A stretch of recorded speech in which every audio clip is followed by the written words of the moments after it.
So I guess we can proceed with the Q&A now. If Joe, Abdou, and Ladan are there.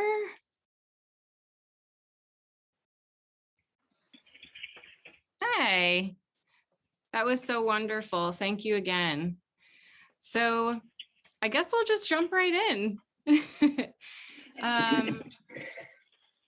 So the film kind of overlays, right, turning points in Mansa Musa's life and history with Abdou's life and history and his journey to kind of understand Mansa Musa's place within the written record and our kind of collective global memory.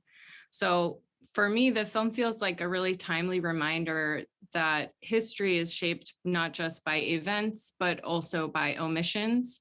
And so I was wondering, given that the kind of theme for the Lepage Center's programming this year is on thinking about turning points in history, if the three of you would be willing to reflect on kind of turning points in the process of making the film, moments that felt significant, that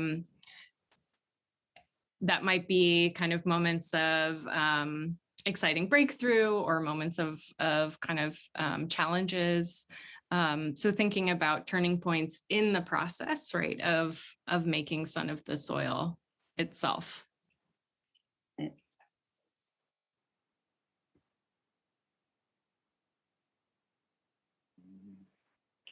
Okay, maybe I'll just I can just translate that quickly for Abdou. Donc, elle parle de comment le film c'est une collection de points des points de changement en fait. Donc, est-ce qu'il y a des points de changement au cours du processus de réalisation de ce film? Documentaire là. Voilà, on a traversé beaucoup de choses. Donc, est-ce qu'il y a certains points de changement? Voilà.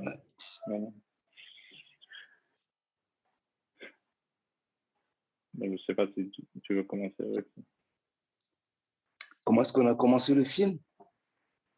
S'il y a avec la question, sur les questions de moments de changement, voilà, pendant la réalisation du film. Okay, I'll just start for myself.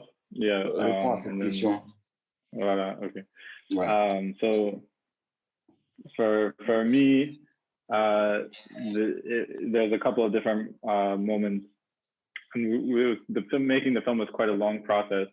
So, you know, the film itself started in 2017. And at the beginning of the process, none of us had made a film before, or we were just starting out, basically. So there was a turning point professionally, and there was turning points in trying to find out more information about this history.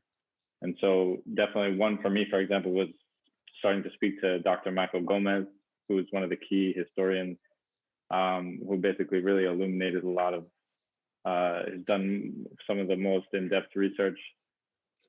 And then speaking to Dr. Christina Sharp, who was able to put this into a broader context.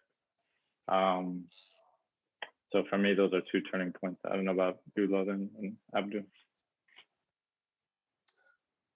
Well, for me, it's a project we started with, you know, with photography. First time it was a project of photography, you know, and after that you say you're gonna do a movie. And with Joe, we start to do something. I try to make the costume, to find the story, to imagine this story. It's not easy today to say I'm gonna make a movie of Mansa Musa. There is no information, there is nothing. We have nothing, we have no image, we have nothing, we have only information. And we meet people, the griot who know the story of Mali, the historian, and instead just try to meet this guy, Michael Gomez, who know many things about the story of Mansa Musa. And after we have also Ladan who come after. And it's together, we try to make something, to make this movie, to make it great, but it's only a short documentary. My dream is the movie.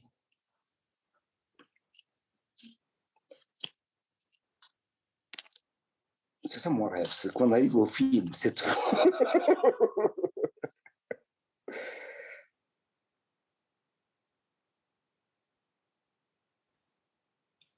Thanks, Abdou. Yeah, there's many different moments, right, that feel like turning points. Ladan, did you have anything you wanted to add? I want to tell because you know, this is a story for me. I try to think about the kings, about my story, to know the story of Africa. I think about Sundiata Keita, Samori, many kings, and the only king who is very the real king who does something for me, it was Mansa Musa because of gold. Because gold, it's not for Africa. It's gold. It's shiny. It's something shiny for many people. I say we have to follow this way, to follow the way of the gold, and it's the Malian people, and they try to destroy also this way of Mansa Musa. No griot sing the name of Mansa Musa in Mali. I say, why? This king who bring all the gold and nobody want to speak to tell his story, and it's very important. It's the prestige of Africa, and nobody tell the story, and we have to church to, you know, it's not easy. It's I don't know, maybe I have some connection with Mansa Musa. I say sometimes maybe there is a connection between me and Mansa Musa. I try to follow the way to find the line, to say, okay, how was the Mali in this moment? How was the people? How they dress like? It's many information, and it's not easy to say it's this. You have to church, and sometimes we get something. And for this documentary, we have only this part. But the story of Mansa Musa, it's more deep than this. This is only to start something, to start to do something, to show something for the people. And after to say, there is a way. All the day I try to do something about this story. It's in my mind of Joe. It's a deal between me and Joe. We try to do, we do the deal. I do a deal between me and Joe, and it was something, and we try to follow this way, and it's not easy, you know. Sorry for my English. I want to say many things, but you know, my English is not so good. In French, I can say many things, but in English, I try to find the way to say things, and it's not easy for me sometimes, you know. No, that's great, Abdou. Thank you so much. We appreciate you being here. Okay, and even now, if I see my people in my country, the way who they take the gold, and to see the African who die all the days, and we have this gold, it's something, it's like a kind of temp of the story. And even now, we are the victim of Mansa Musa, because he opened the door. He say, I get the gold. I find, if you say, I find gold, many people are gonna come to you. And this weighs so much, and I need to find a way to say, you are human, you get the gold, but there is something more important than the gold. It's about the story of the human being. Because the story of Mansa Musa, it's not of Mali, it's because he get the gold. Nobody gets gold like Malian people, even now. And it's very important to find the spiritual way to say, okay, gold for African people, it's this. And gold for the universe, it's what? It's only money, it's something with Chinese, Who is Mansa Musa? Always I have this kind of question in my head. It's many questions. I try to find the answer. Sometimes you have answers, sometimes you have nothing, but we have to build the story, and it's not easy, but that's something. It's very short, very good, but it's something. It's a beginning of something. Thank you. Ladan, did you want to chime in on this question of turning points? Abdou's identified a few. Joe identified the conversations with historians and other scholars.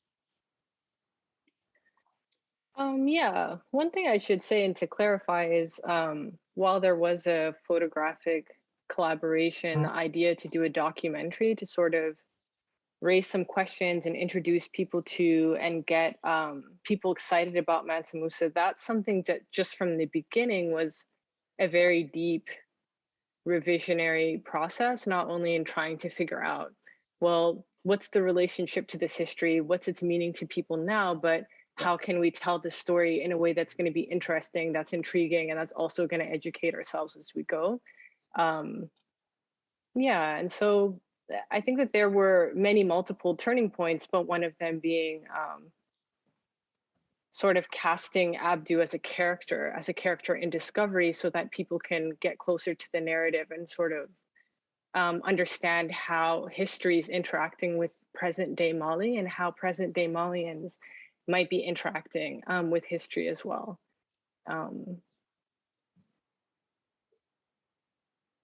So I think that's all I said. Yeah, great. Thank you. One question we had from one of the attendees was actually related to something that all of you have touched on, which is the way in which information, right, has not been preserved, or if it's preserved, it's partial and only certain people have had access to it, right? And the film talks about the kind of erasure of Mansa Musa from the written record of the manuscripts at Timbuktu. So we had a couple questions. One was about how Mansa Musa is presented in kind of the Malian education system, and whether there was kind of any additional sources besides written sources that you all delved into. Abdou mentioned the griot, so maybe we could explain what those are and the kind of importance of oral history in the process of trying to recuperate or uncover, right, this historical figure.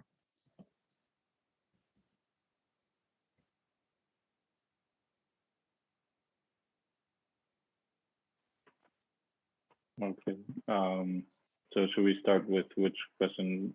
I think you mentioned a couple. Dealer's choice.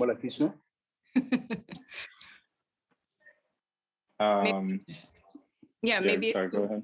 Yeah, if you want to talk a little bit about kind of the process of trying to find this information, and also how you chose the particular historians and scholars and archivists that you spoke with. And then I don't know, if any of you have insights into the kind of Malian education system. Certainly we can talk about the, US education system and the kind of failure to account for Africa's history in that. But yeah. Yeah, so we started from just doing research, just as much research as possible as so what's out there already. There's a few sources,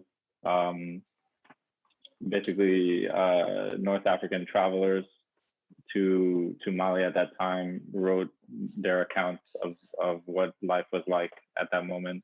And then when he goes to Cairo, there's accounts from Cairo. So those are the main accounts. We looked into why there was not really oral history as much about Mansa Musa as there was about, for example, Sundiata Keita or others. And yeah, spoke to Dr. Hydera about that. And basically the answer that we found was that because Mansa Musa had brought basically a different system of governance that posed a threat to the more traditional oral historians and try to strip them of their power, then they in turn cut him out of the history books. But that's an analysis and interpretation. So yeah, we really tried to interview we interviewed a lot of different people. Not everybody made it into the final cut, but we really tried to get a wide variety of sources as possible. And yeah, I don't know if Ladan had anything else to add on that, or no? Okay, then Abdou, I think maybe definitely Abdou is more better placed to speak on the Mansa Musa, what you learn about Mansa Musa in school growing up. Donc, on demande on apprend quoi sur Kankou Musa à l'école au Mali? When I was young, I was a child. The story, it's a very short story of Mansa Musa. They say there is one king in Mali, he killed his mother, and for redemption, somebody tell him to go to Mecca. For me, this is bullshit, because nobody speak about Kankou Musa, because in Africa, even now, many people hate Kankou Musa. For what? They say he bring all the gold in Mecca. And the African people hate Mansa Musa for that. And I don't know for what they hate Mansa Musa for that, because for me, if he bring, even maybe he bring this gold to find information to make his power more powerful. I don't know, but we have not information. It's a very short story in the education of Mali. Nobody speak about Mansa Musa. It's like a kind of malediction. People don't want to speak.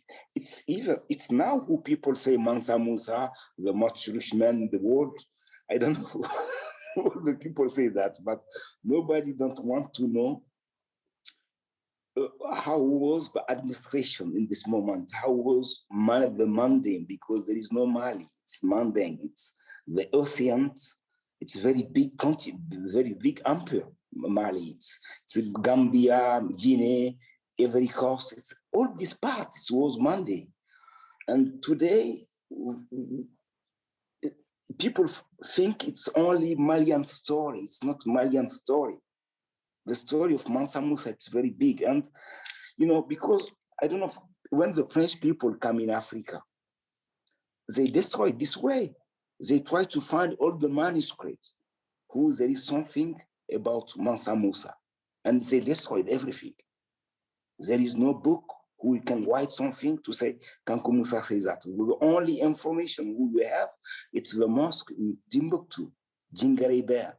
He built this mosque with 250 kilo, 200 and half 15 kilo of gold. He gave this money, this gold, for the architect who built the mosque in Timbuktu, Djingare Bear. Many people know this information now, but there is no information. You have to ask people who tell he killed his mother. He's not Kankou Musa who killed his mother. He's the horse who killed his mother. There is many information. It's always different. You go in this part, they want tell you one story. Somebody gonna tell you another story. It's not easy to find the real way. Thank you. Yeah. So we had another really interesting question about the relationship of different kinds of histories and how film in particular can or can't bridge the gap or address different audiences. So I'll just read the question. Thank you, presenters, for creating this special film and for helping us to see it today. I was very interested in this film's remarks on the threatening effects of written histories upon systems of oral tradition, seen as a kind of violence, but also a new set of possibilities, and how these technologies of storytelling affect what we know and don't know about Mansa Musa today. So reflecting further on communicative media and how Mansa Musa lives in our imagination today, I wonder if you could talk a bit about how you thought through the role of filmmaking, which I imagine itself also offers new possibilities and possible violences as well. And this is related to a question that I had as well about kind of the democratization of filmmaking with these new kind of technologies for people who are autodidacts like yourselves. And of course, there's the 2015 film by Sean Baker, Tangerine, which was shot on 3 iPhone 5s.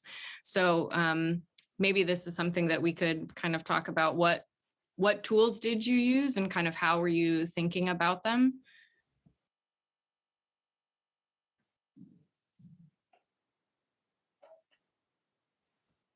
Maybe I can speak to more of the technical aspects of that, and then Ladan can. J'ai pas bien compris la question, Joe.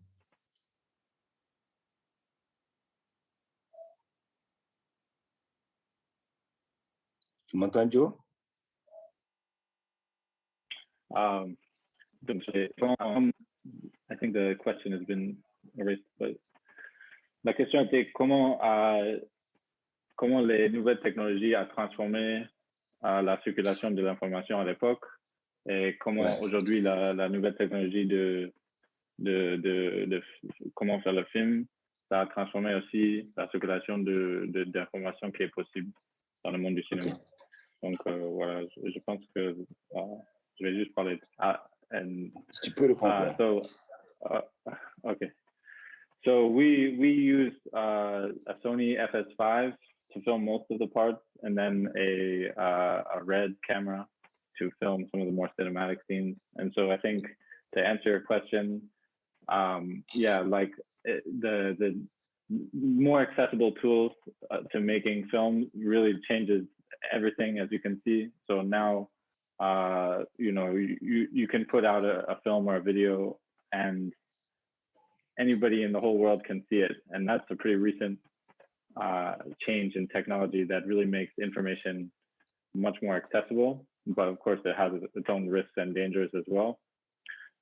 So I think it's exciting. I think it's a good thing overall. And so I think maybe Ladan can speak to some of the other aspects of that. The other aspects of, sorry, it's a multi-layered question, so. Yeah, I don't know if you had any interpretation. Just thinking about film specifically and its kind of interesting relationship, right, to conventional Western histories and like writing as opposed to oral history, and kind of the way in which those two things are often positioned as being in tension with one another. And so the question was like, what does filmmaking kind of do for this tension, and how can film kind of contribute to thinking about how we tell histories, I guess. I'll paraphrase. Well, I mean, I think that there are so many things that are available through film. When I'm thinking about film and when I'm operating as a filmmaker, I think of it as a place where you can use everything at the same time, that there are aspects of orality, there are aspects of image making, there's the kind of spiritual or magic nature as you move from image to image, and you're having a connection with the viewer and you're trusting too. It is an act of faith. You're trusting that they'll understand what it is that you're sharing. And so I think that film is actually the perfect medium to explore an aggressively erased history, a history that has been very maliciously revised, and also a history in which people sometimes desperately want to locate themselves and understand, well, who am I in this? What is my lineage? How has my lineage been interrupted? And what do I want to carry forward versus what is it that I want to leave behind? I know that somebody in one of the questions had asked about this Western idea of accumulation of wealth. And that's something that we definitely wanted to question and even attack a little bit because, the empire was and remains very rich in resources and continues to be exploited quite violently. However, what do we think about the people who are custodians of the land? Was Mansa Musa a responsible custodian? That is something that is actively questioned, and what we choose to include. Abdou openly questions that, but also trying to be careful that so many of us have become subject to a capitalist machine that is very old and is very strong and has started to even, skew concepts of what is a person, what is currency, what is flesh, what is resource, what's destruction. I think that the answers to many of those things are pretty clear, but part of the difficulty now is we're in a world that has been so scarred by so many things that it's hard to not take that lens and look back at history as well. And so some of those things will be true back then, and we can definitely critique Mansa Musa and not celebrate, what I mean, him on those terms. But at the same time, we can think about, was there a different idea of collaboration? Was there a different idea about ownership? Was there a different idea about custodianship? Some of those things we don't really have answers for. A lot of that is speculative. A lot of that is what we have to write into and what it is that we have to question. And so there's a lot that's available because film is also very dense. It's not just the writing and the acquiring information, but some of the visual material and how that's interacting with what we hear, how we're being careful to include different people, different kinds of scholars who are not trying to undermine any aspect of Malian's history, whether it's the very rich written one or the very rich oral one. And Mali is actually the perfect place to explore some of this tension, but also some of this harmony. And a lot of that data, you can put a lot of feeling into 5 seconds of film. That would be kind of hard, to write into a book. I mean, I can say that myself as someone, who works in book. Like, I can criticize myself on that side. Like, I would have a hard time doing certain things in a book that can be accomplished on film. And so it also can be accessible in certain ways. We want to encourage people to dream. We want to encourage people to question. We want the people who are watching this film to think, well, I can do better. I can also do a speculative exploration of history on film. And this is what it is that I'll look at. And this is the question that I'll pursue or attack. We want people to feel like just because some things have been removed or made more complicated, that you can't yourself have a complex relationship to it and make something happen from that. And so I think that's, I could say that's definitely my biggest hope for what the film can do and the ideas behind it can do in the future. Yeah, thank you for that. I think that what's really fascinating about film as opposed to other kinds of artistic media is that you live it as you engage with it. So it's something that unfolds in time, in real time, right? In a way that, and that is both visual, auditory, right? And sometimes kind of written. And it's what, as you said, it's a thick, like a thick medium, and it offers unique possibilities for thinking about how we even understand time itself, right? Which is one of the things that I find most compelling about your project, is the way in which the kind of timelines are layered on one another. I think it's harder to do that in a written history text, for example, that you would buy at Barnes & Noble or whatever, right? It's harder to make that jump. It's easier to do it, and you can do it so beautifully with film. So just one kind of quick question. One of our attendees was really struck by the film's title, which she finds compelling and beautiful. So the question is, did you consider other titles? And are there other metaphors that you explored within the son of the soil concept, from the gold itself to the complexity of layers that make up truth and the labor of digging through and unraveling these concepts? Yeah, thanks so much for that nice comment, and thanks Ladan as well for those comments as well earlier. Yeah, honestly, I don't remember exactly what other titles that we were thinking about because it's been a little while. But yeah, it was something that yeah, where there's different layers. Obviously, there's the artistic layer, as in we're following Abdou, who's an artist who's making art as we move forward. Abdou is also like doing historical research, so it's historical research and making art from that as a response to it, but also historical research basically as art making. And then in the absence of specific information, creating history. So I don't know if I'm not a historian, so I'm just really interested in history, but basically I think most historians, when they find a gap in information, they use the relevant information to draw some sort of conclusion, or use their own, think about how they would react in a historical situation, or place themselves in it and try to think about it through that way. So that's one thing we're doing. Then we're also looking at Mali, contemporary Mali today, because everything is filmed in Mali today. So it's a documentary in the present as well.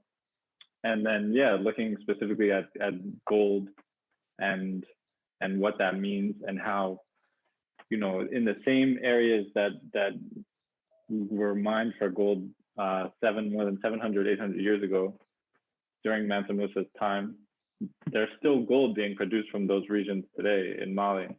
And gold is still one of the main exports of Mali, and a lot of it is being stolen. So, I mean, there's so much. Basically, we tried to really put in as much as possible into this film, and yeah, so we couldn't touch on everything, but we wanted to really make it rich and accessible to people who are interested in art, and people who are interested in history, and people who are interested in Mali, and people who are interested in Mansa Musa. And for us, I mean, can't speak for everybody, but for me, like, Mansa Musa is one thing, but for me, it's also a way to draw in audience to this history, and this like pivotal role that this history plays in the history of the world, and to draw people in, because it's such a rich history, and it needs more communication, I would say. And so there's like, it's true, like there's so many manuscripts that are currently in Bamako, but actually all over Mali and even all over West Africa, that contain really rich primary source information on all different topics. And I think some of that information, if it came out, could really change the trajectory of world history and historiography. And so it's really just a drop in the ocean, this film, I would say. And so we want to draw audiences into this history, and to help push towards opening this history and bringing it to whatever curriculum they're a part of, whether that be academic or social, or, you know, just their personal interest.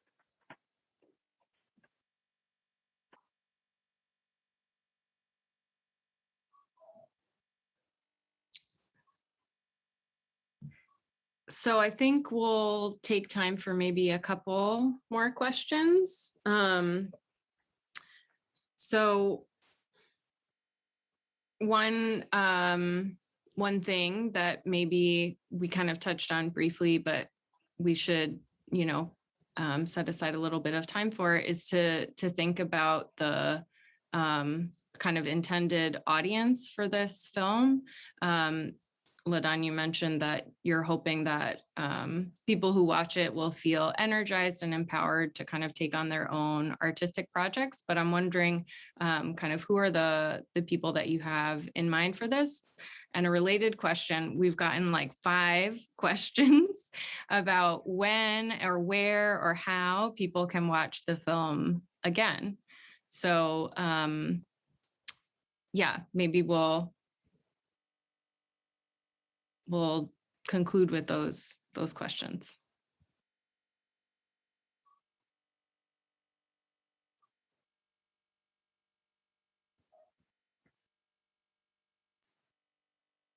Well, I can just say for the second question that, well, we really appreciate everybody's interest in the film. And thank you as well, Dr. Sanchez, for hosting this. And we should be able to, I don't think like I can say exactly, but it will be distributed on a wide distributed platform. That's not a complete sentence, sorry. It will be distributed widely in March. So hopefully we can announce that soon, but people will be able to watch it. So stay tuned for updates. Yeah. Do you want to answer the audience question, Joe?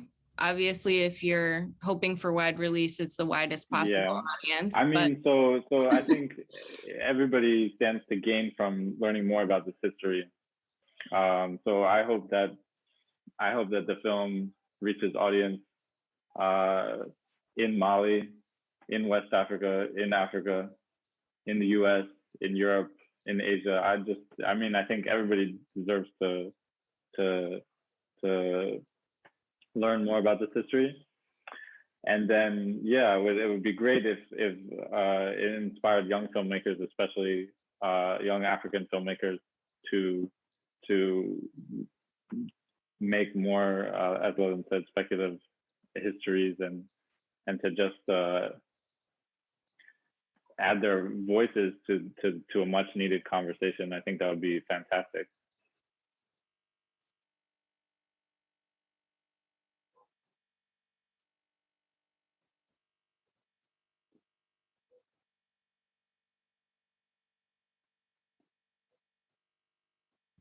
Any other takers on that question?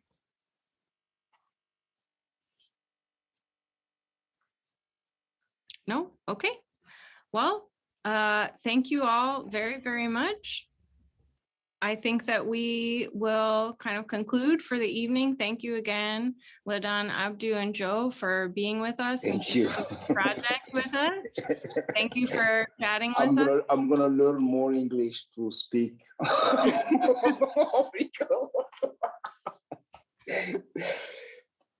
I have many things to say. I don't know how to say that in English. I have many things to say, but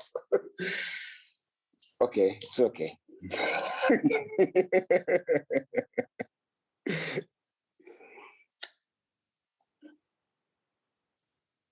So Elizabeth, do you have any kind of final comments that you want to close out, maybe about other Lepage Center programming? You have an exciting lineup of events coming up. Yes, first of all, again, I want to just reiterate my heartfelt thanks to you, Hilary, for organizing this event.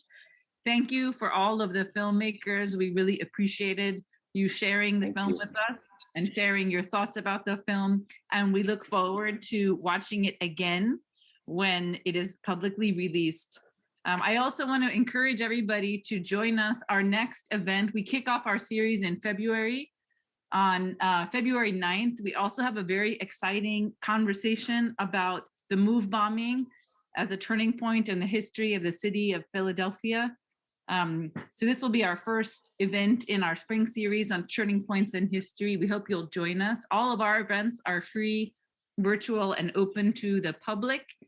We have 2 events in February about Philadelphia, and then in March, we're going to talk about 1619 as a turning point in history. So we really very much hope you will stay with us. We thank again all of the film creators for joining us this evening. And thank you again, Hilary. And good night, everybody. We look forward to seeing you soon. Thanks very much. Bye. Thank you. Thanks so much for hosting this event. And Thank thanks you, to the Jeff. audience as well for your engagement and your questions. Yeah.